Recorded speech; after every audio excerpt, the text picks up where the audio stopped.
kuliah kita hari ini melanjutkan topik terdahulu terkait dengan prinsip dasar penerapan mikroba dalam industri ya. Kita sudah pelajari minggu yang lalu bahwa mikrobiologi industri itu berkaitan dengan penerapan mikroba yang ekonomis dalam skala industri ya. Nah, kembali ke topik kita, penerapan mikroba tersebut melalui proses yang kita sebut fermentasi tadi ya. Tentunya ada, kalau mau dibuat garis besar, ada bahan baku yang menjadi substrat atau media mikroba yang akan diterapkan. Kemudian ada proses fermentasi yang mana terjadi proses biokimia karena tumbuhnya mikroba di situ menyebabkan perubahan substrat tempat tinggalnya tadi, tempat tumbuhnya tadi. Nah, kemudian akhirnya setelah fermentasi selesai atau dihentikan, maka ada produk yang harus kita recovery atau kita ambil ya. Nah, produk fermentasi sudah sekilas Ibu jelaskan di perkuliahan sebelumnya bahwa bisa kita golongkan menjadi 4 golongan ya. Produknya bisa berupa biomasa substrat, itu contohnya tadi yang digambar tadi ya. Ada beras kemudian menjadi angkat, kemudian kedelai menjadi tempe, singkong, kemudian ubi singkong menjadi tape ya. Itu berarti biomasa substrat. Nah, kita yang agak rumit adalah pada produk metabolit ya, karena kalau yang mau diambil metabolit maka kita harus memurnikan hasil dari produk fermentasi itu dari sel mikrobanya dan juga sisa-sisa sel substrat atau medianya ya. Nah, metabolit itu dikenal dengan metabolit primer dan metabolit sekunder ya. Dan terbentuknya pada fase-fase pertumbuhan sel mikroba tersebut ya. Nah, metabolit primer itu terjadi terutama di fase log, dan ciri khasnya adalah dia mengikuti kurva pertumbuhan ya. Artinya terjadi peningkatan produksi metabolitnya di sini, tapi nanti kalau sudah fase stasioner sudah tidak nambah lagi ya. Tidak nambah lagi jumlahnya ya, datar ya. Nah, kebalikannya pada metabolit sekunder itu justru akan terbentuk secara signifikan itu di awal fase stasioner ya. Jadi di fase stasioner ini semakin tinggi produknya ya. Nah, sebagai contoh untuk metabolit sekunder adalah antibiotik ya. Kemudian kalau yang ini contohnya adalah asam laktat ya. Nah, silakan dicatat untuk tugas setelah kuliah ini ya. Pertama,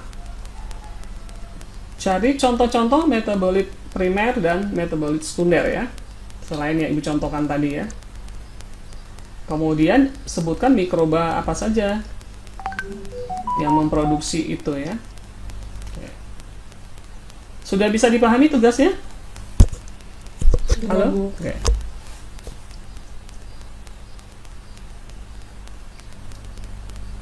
Nah, dari diagram proses fermentasi tadi kita bisa summary-kan bahwa paling tidak ada 5 item yang harus dikontrol dan dikendalikan ya, karena kita ingin produk fermentasi itu adalah produk yang sesuai ya, bukan produk yang busuk yang tidak terkontrol ya. Pertama tentu adalah mikrobanya sendiri ya, karena mikroba itu yang akan kita terapkan di dalam proses fermentasi atau disebut juga dengan kultur fermentasi. Kemudian kultur fermentasi membutuhkan media pertumbuhan ya, atau substrat ya. Dalam hal ini kalau bahan hasil pertanian yang akan difermentasi, maka bahan hasil pertanian tersebut menjadi substrat ya. Nah, tentu saja media ini nanti akan menjadi, di dalam industri ada 2 ya, media fermentasinya, bisa juga media untuk memperbanyak kulturnya ini tadi ya, kita sebut media pertumbuhan. Media untuk memperbanyak kulturnya tadi sebelum difermentasi ya. Kemudian tentunya perlu pengaturan selama proses ya, bagaimana oksigennya, suhunya, pH-nya, dan sebagainya. Nah, yang tidak kalah pentingnya adalah nanti sistem fermentasi ya. Jadi apakah proses fermentasi tersebut cocoknya dilakukan secara kontinu atau dilakukan pengumpanan substratnya secara periodik ya, atau yang dikenal dengan feed batch, atau bagusnya secara batch ya. Jadi penyiapan sekali sampai akhir kemudian selesai. Nah, kemudian yang tidak kalah pentingnya adalah setelah difermentasi adalah bagaimana proses recovery produknya ya, bagaimana proses memanen produknya ya, mengisolasi produk yang diinginkan ya. Tentunya akan berbeda kalau produknya itu tadi metabolit dengan kalau produknya adalah si media yang difermentasi ya, atau substrat atau bahan baku hasil pertanian ya. Nah, dalam hal fermentasi padat itu cenderung yang mau diambil adalah medianya ya. Nah, itu recovery atau pengambilan produknya relatif lebih mudah ya. Bisa kita bayangkan misalnya pada fermentasi tempe dari kedelai kan akan mudah memanen kedelainya ya, karena semua tinggal diangkut ya. Demikian juga tape ya. Dan menjadi kompleks untuk kalau yang mau diambil adalah misalnya antibiotiknya misalnya, atau enzimnya ya. Nah, itu akan dipelajari di proses hilir ya. Oke, yang kita akan membahas yang pertama, kultur fermentasi.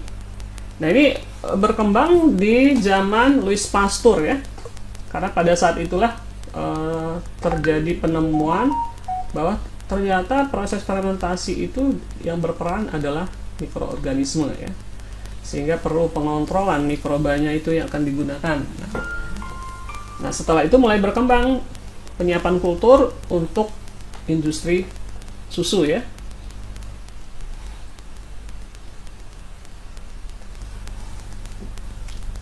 Nah, kaitannya dengan kultur starter yang digunakan di fermentasi, maka akan kita kenal istilah dengan fermentasi spontan dan fermentasi dengan penambahan kultur starter ya.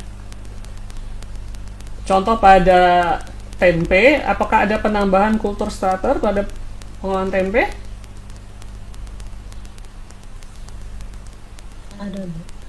Ada ya. Nah, karena ada, maka kita sebut dengan fermentasi yang terkontrol ya, artinya ada penambahan kultur starter. Nah, fermentasi spontan itu contohnya pada pembuatan tempoyak ya. Biasanya tidak ditambahkan starter, itu bisa jadi fermentasi. Nah, apakah tidak ada mikroba yang tumbuh? Ada ya, kita kan tadi sudah belajar bahwa di fermentasi itu adalah proses biokimia yang mana ada mikroba tumbuh di situ ya, mengambil energi supaya dia tumbuh dan sebagainya. Nah, biasanya karena mikroba kan tidak tampak oleh mata kita ya. Jadi pada fermentasi spontan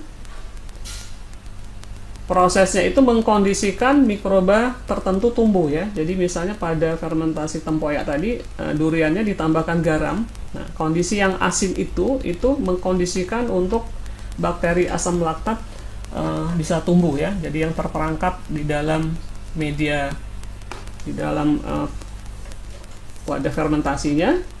Jadi kita tahu fermentasi yang seperti itu kan ada space udara biasanya ya. Atau bisa juga memang mikroba itu ya secara alami tumbuh di dalam daging durian tersebut ya, karena sudah terbuka. Nah, kondisi penambahan garam itu mengkondisikan mikroba bakteri asam laktat akan tumbuh ya. Tentunya yang spontan biasanya selain yang diinginkan juga ada kontaminan juga yang ikut tumbuh ya, karena kan namanya secara spontan ya, tidak kita kontrol penambahan starternya ya. Nah, ini kita bisa lihat di hasil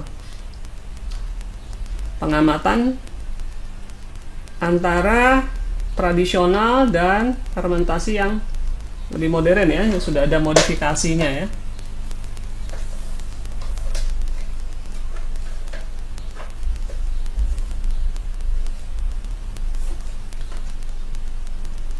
Nah, itu menunjukkan bahwa kalau yang tradisional tadi, LAB ini adalah lactic acid bacteria atau bakteri asam laktat. Jadi pada fermentasi ini dibutuhkan bakteri asam laktat ya, dan juga khamir.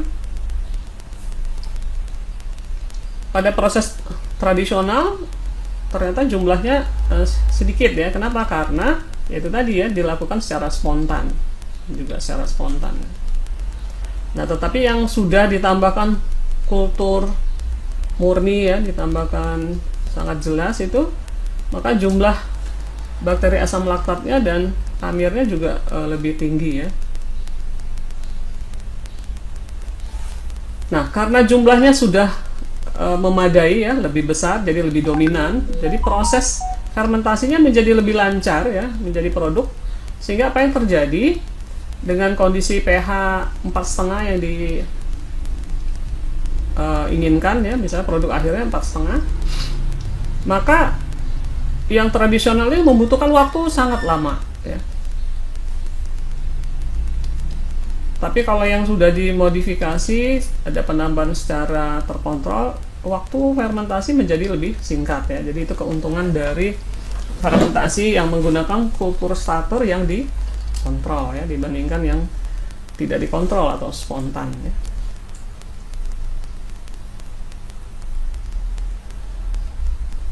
Nah, ini contoh di dalam pembuatan wine ya.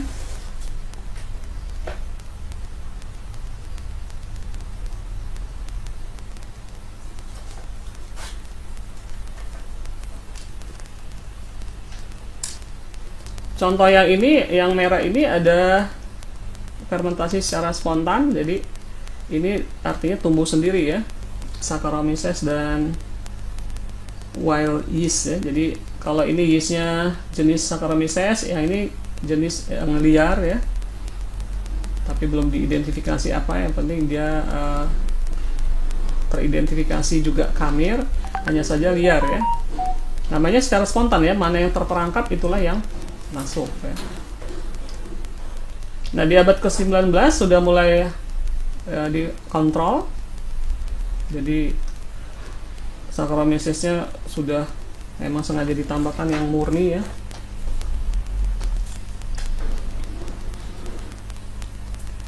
Kemudian dicoba dikembangkan.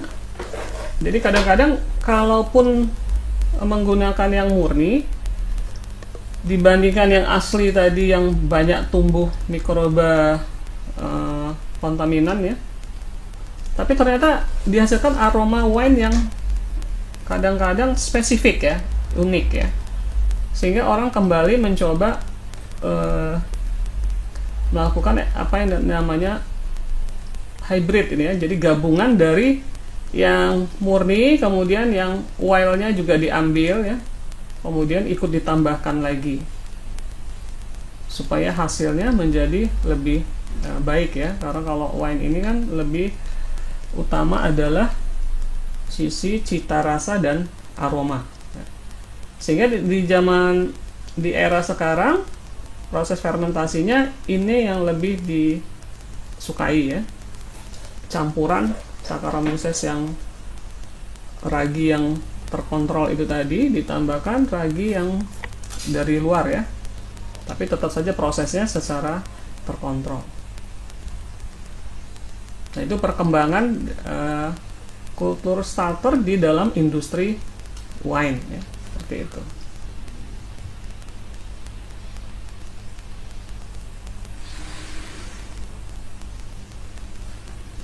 Nah, kemudian dalam kultur juga kadang-kadang perlu digabungkan dua jenis yang berbeda. Itu dalam rangka apa? Supaya menghasilkan hasil atau aroma yang lebih kaya ya. Jadi ternyata di dalam fermentasi produk tersebut, baik bakteri asam laktat maupun khamir ini terjadi sinergi ya. Nah, biasanya kalau hanya lactic acid bacteria saja, maka produk itu terlalu asam ya.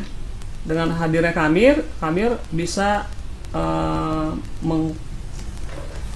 mengubah asam-asam yang diproduksi oleh bakteri asam laktat ya untuk pertumbuhannya ya, sehingga biasanya kalau dicampurkan ini produknya tidak terlalu asam ya, pH-nya setelah pH turun tadi bisa meningkat karena asamnya bisa direduksi. Kemudian juga ada aroma khas yang dari kamir yang disukai berpadu padan di dalam produk tersebut ya. Nah, ini perkembangan penggunaan kultur starter fermentasi di dalam industri ya. Nah, pertanyaannya dari mana kita dapat memperoleh kultur fermentasi? Sudah Ibu pernah bahas juga sekilas di pertemuan pertama ya. Jadi awalnya diseleksi di alam tentunya ya. Dan karena sekarang sudah banyak bermunculan kultur kolektor, jadi kita bisa saja tidak perlu mengoleksinya dari alam ya, tetapi langsung membeli yang kultur yang sudah komersial ya.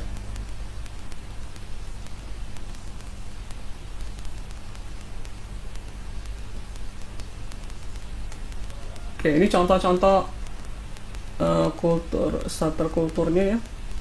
Sehingga kultur itu dalam aplikasinya bisa single, jadi hanya sendiri-sendiri seperti ini ya.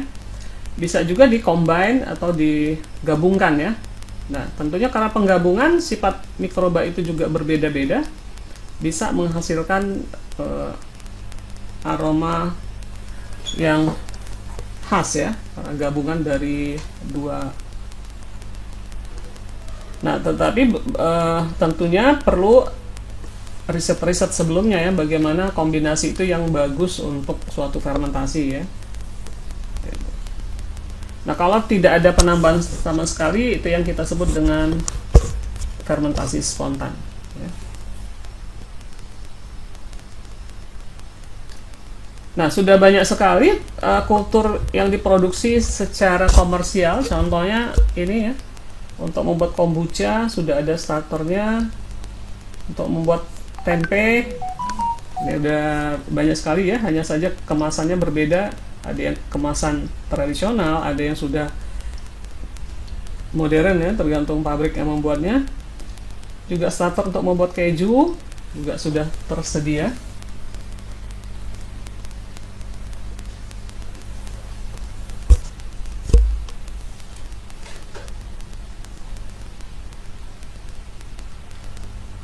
Nah, ada lagi di dalam istilah kultur tadi kita mengenal kultur tunggal ya, kultur campuran ya. Kemudian ada juga yang namanya kultur backsloping ya. Nah, seperti apa yang kultur backsloping? Jadi mengambil dari fermentasi sebelumnya diambil untuk dijadikan sebagai kultur starter ya. Atau istilah mudahnya itu mengambil biang ya. Jadi seperti orang memproduksi kombucha misalnya ya, setelah dipanen maka nata yang ada atau sisa cairan kombuchanya bisa digunakan lagi untuk membuat kombucha yang baru. Nah, itu maka kita sebut kultur starternya itu sebagai kultur starter backsloping ya.